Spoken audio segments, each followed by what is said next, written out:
Dear students, आज हम discuss करेंगे level 3 unit number 5 regular maintenance of an engine. तो इसमें आज हम सेशन नंबर 4 पढ़ेंगे tuning ignition system of an engine, यानी किसी इंजन के इग्निशन सिस्टम की ट्यूनिंग करना। तो regular maintenance of an engine की हमने नियमित रूप से जो है इंजन का जो रख रखाव है वो किस तरीके से रखना है। तो इसके अंतर्गत आज हम पढ़ेंगे tuning of ignition system of an engine. Session objective, यानी इस सेशन के अंदर जो है हम किन किन चीजों के बारे में पढ़ेंगे। तो सबसे पहले जो है हम इस सेशन में ट्यूनिंग प्रोसेस को जानेंगे। इसके पश्चात हम वाहन के इग्निशन सिस्टम के बारे में जानेंगे कि इग्निशन सिस्टम होता क्या है और यह किस तरीके से काम करता है। उसके पश्चात हम जानेंगे कि वाहन का जो इग्निशन सिस्टम है उसकी जो ट्यूनिंग है वो किस तरीके से जो है हम करेंगे। नेक्स्ट है हमारा इंट्रोडक्शन।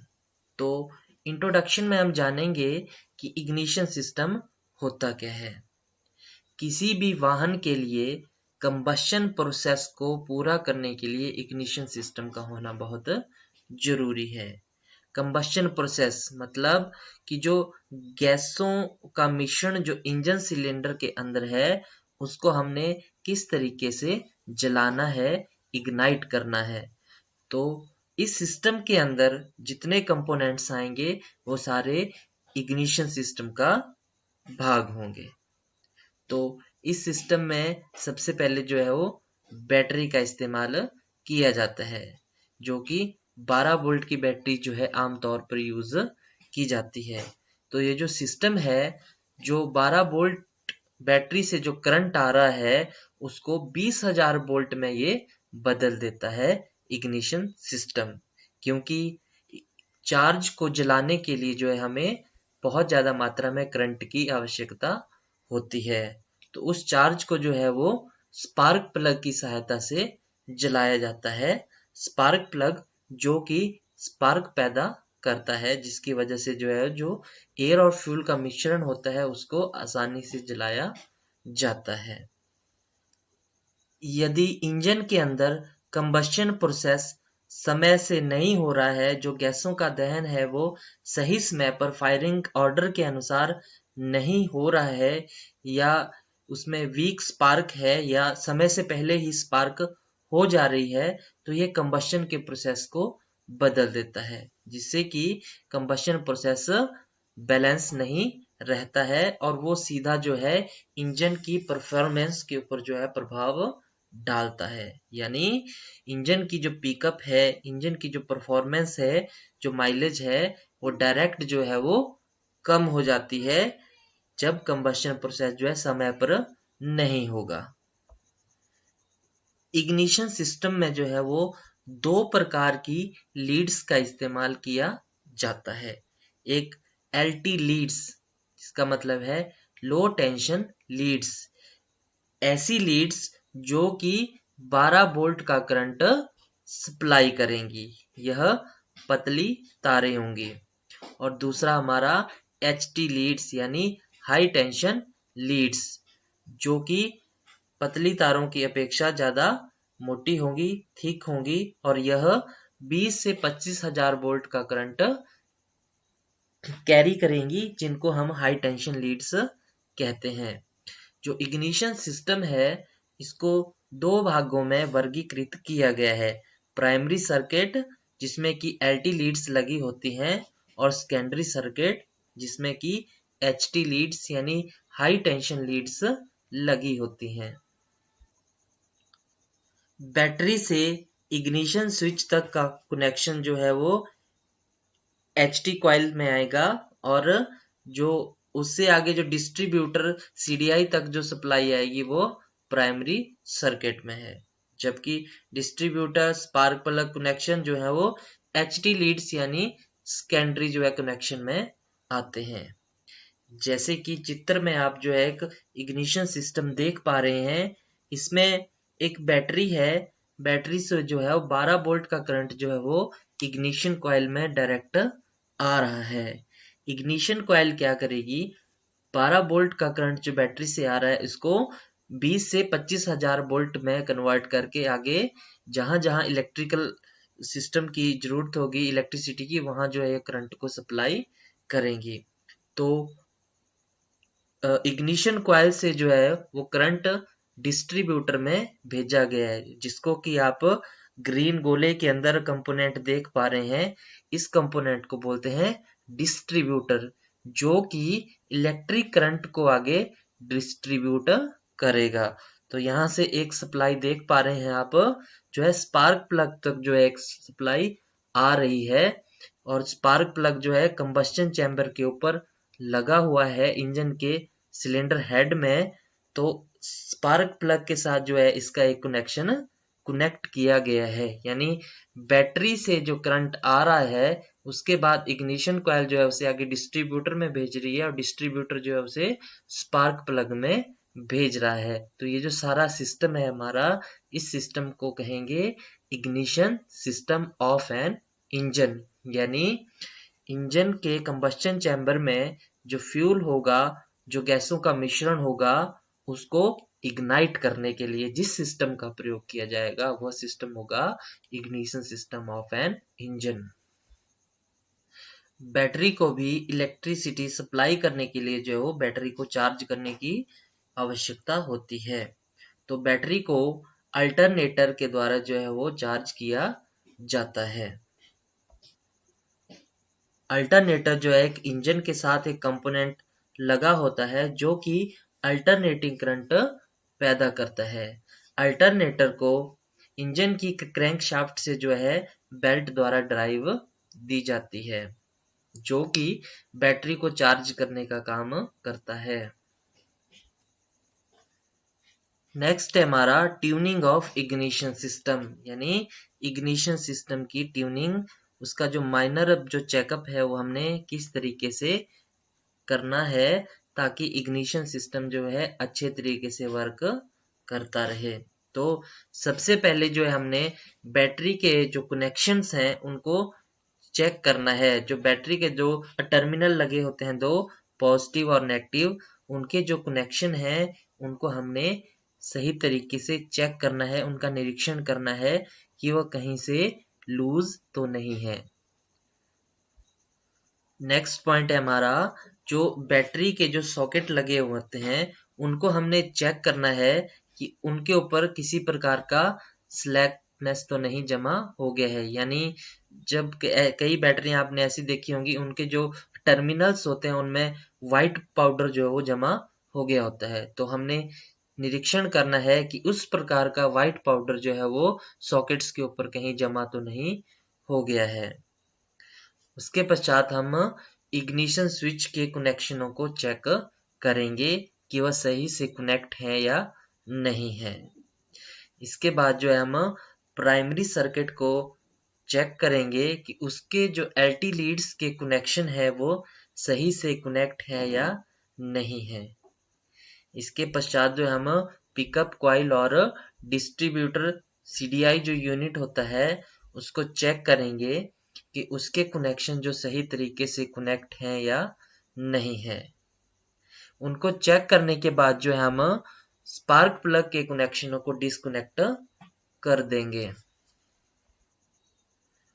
नेक्स्ट पॉइंट है हमारा कि जो डिस्ट्रीब्यूटर कैप है उसको हम खोलेंगे, और एचटी जो हाई टेंशन लीड्स के जो कनेक्शन है उनको हम चेक करेंगे वो कहीं से कनेक्शन लूज तो नहीं है, जिसकी वजह से पुअर इग्निशन हो रहा है। इसके बाद जो डिस्ट्रीब्यूटर का कांटेक्ट पॉइंट है उसको हम चेक करेंगे कि वो जल तो नहीं गया है या उसके ऊपर जो है किसी प्रकार का जंग तो नहीं लगा हुआ है। इसके पश्चात जो है हम स्पार्क जो एडवांस मैकेनिज्म है उसकी वर्किंग को चेक करेंगे कि वह अच्छे से कार्य कर रही है या नहीं कर रही है।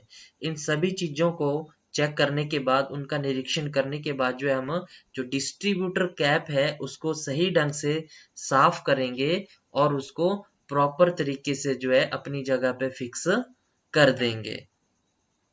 इसके पश्चात जो है हम स्पार्क प्लग को खोलेंगे, लेकिन स्पार्क प्लग को खोलने के लिए सही आकार के स्पैनर का ही प्रयोग हमें करना चाहिए और जो है धीरे धीरे जो है हमें इन्हें खोलना चाहिए। यदि स्पार्क प्लग हेड में टूट जाए तो हमें उसको निकालने के लिए जो है इंजन को अलग से जो है डिसमेंटल करना पड़ता है। तो क्या करना है, हमें जो प्रत्येक सिलेंडर में जो स्पार्क प्लग लगा हुआ है उसको सही स्पैनर का इस्तेमाल करके जो है वो हमें धीरे धीरे खोलना है। इसके पश्चात जो हम स्पार्क प्लग की कंडीशन को चेक करेंगे, यानी जो स्पार्क प्लग का जो टिप होगी उसको हम चेक करेंगे कि उसके ऊपर किस प्रकार का इफेक्ट है। यदि उसके ऊपर ब्लैक कलर के जो है निशान पड़े होंगे तो इसका मतलब है कि जो इंजन में जो है वो एयर फ्यूल का रिच मिक्सचर जा रहा है और इंजन कोल्ड चल रहा है, यानी जो है इंजन जो है वो ठंडा चल रहा है। यदि उसके ऊपर डेड वाइट सूट जो निशान पड़े हुए हैं सफेद सफेद के, तो इसका जो है मतलब है जो इंजन में जो है वो एयर फ्यूल का लीन मिक्सचर जा रहा है और इंजन जो है वो गर्म चल रहा है। यदि स्पार्क प्लग की जो टिप का कलर ब्राउनिश है तो इसका अर्थ यह है कि जो इंजन है वो नॉर्मल वर्किंग कर रहा है, जो वाहन का जो इग्निशन सिस्टम है वो सही प्रॉपर तरीके से जो है वो कार्य कर रहा है। इसके पश्चात जो है हमें जो स्पार्क प्लग का जो इलेक्ट्रोड है हमने उसकी पोजीशन को चेक करना है कि वह सही है या नहीं है, ताकि जो एयर गैप है उसको सही तरीके से रखा जा सके। स्पार्क प्लग को क्लीन करने के लिए एमरी पेपर यानी रेग मार्क की सहायता से जो है हम उसे साफ कर सकते हैं, या सैंड ब्लास्ट मशीन का जो है इस्तेमाल किया जाता है स्पार्क प्लग को साफ करने के लिए। जो स्पार्क प्लग के जो इलेक्ट्रोड या उसकी जो टिप होती है उसके ऊपर जो कार्बन के कंटेंट जमा होते हैं उनको साफ करने के लिए। स्पार्क प्लग का जो गैप होता है उसको मेंटेन करने के लिए जो है या उसको सही करने के लिए वायर फिलर गेज का प्रयोग किया जाता है। वायर फिलर गेज में अलग अलग जो मेजरिंग के ब्लेड्स लगे होते हैं जिनकी सहायता से जो है स्पार्क प्लग का गैप जो है वो मैन्युफैक्चरर्स के द्वारा जो सर्विस मैनुअल में मैन्युफैक्चरर्स ने रिकमेंड किया होता है उसके हिसाब से उसको रखा जाता है।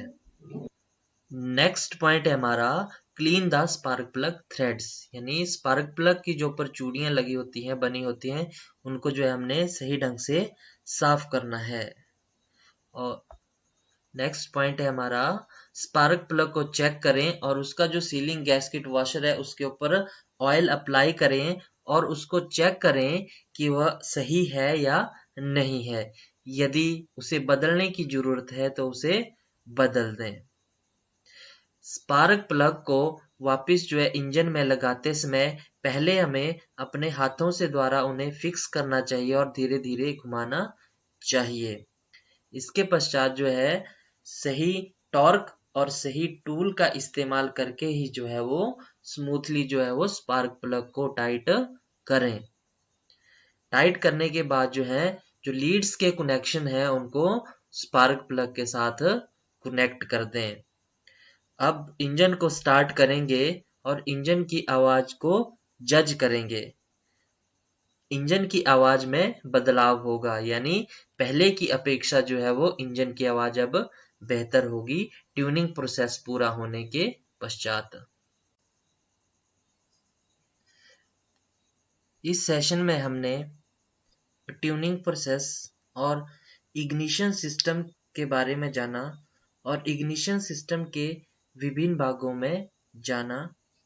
इग्निशन सिस्टम के जो विभिन्न भाग हैं किस किस तरीके से काम करते हैं उनके बारे में जाना और इग्निशन सिस्टम की जो ट्यूनिंग है जो ट्यूनिंग प्रोसीजर है, ट्यूनिंग स्टेप्स हैं, वो किस तरीके से जो है हमने इग्निशन सिस्टम की ट्यूनिंग करनी है, इन सभी प्रोसेसेस को जो है हमने इस सेशन में जो है विस्तार पूर्वक जाना।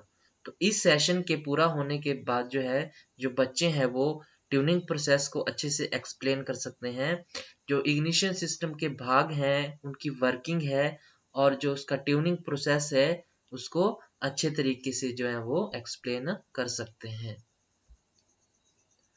लास्ट है हमारा what will be the next, यानी अगले सेशन में हम क्या क्या पढ़ेंगे। तो जो हमारा अगला सेशन है वो लुब्रिकेशन सिस्टम से रिलेटेड होगा, जिसमें हम जानेंगे tuning of engine lubrication system. तो लुब्रिकेशन सिस्टम होता क्या है, थोड़ा सा हम इसमें जान लेते हैं। इंजन के जो भाग होते हैं जब वो चलते हैं तो उनके बीच में घर्षण उत्पन्न होता है। उस घर्षण की वजह से जो है उनके अंदर जो है बहुत ज्यादा हीट उत्पन्न होती है। तो जब मेटल के जो दो सरफेस हैं आपस में चलेंगे तो उनके बीच में हीट उत्पन्न होगी और घर्षण उत्पन्न होगा, जिसकी वजह से जो है उनका जो आकार है उसमें बदलाव आने लगता है। तो उस घर्षण और उस हीट को कम करने के लिए जो है इंजन में लुब्रिकेशन सिस्टम की जरूरत होती है। तो जो लुब्रिकेशन सिस्टम के जो मेन भाग होते हैं उनमें oil sump, oil pump, oil filter, oil pressure switch जो है वो महत्वपूर्ण होते हैं। ये किस तरीके से सारे जो भाग है कार्य करते हैं ये आप अगले सेशन में जो है विस्तार पूर्वक जानेंगे। और इंजन के किन किन भागों को जो है लुब्रिकेट करने की जरूरत होती है, जैसे कि camshaft, crankshaft, connecting rod, piston, piston pin, rocker arm इत्यादि। और भी जो इंजन के छोटे छोटे भाग होते हैं जिनको लुब्रिकेशन की जरूरत होती है, उन सभी को जो है आप अगले सेशन में जो है विस्तार पूर्वक जानेंगे।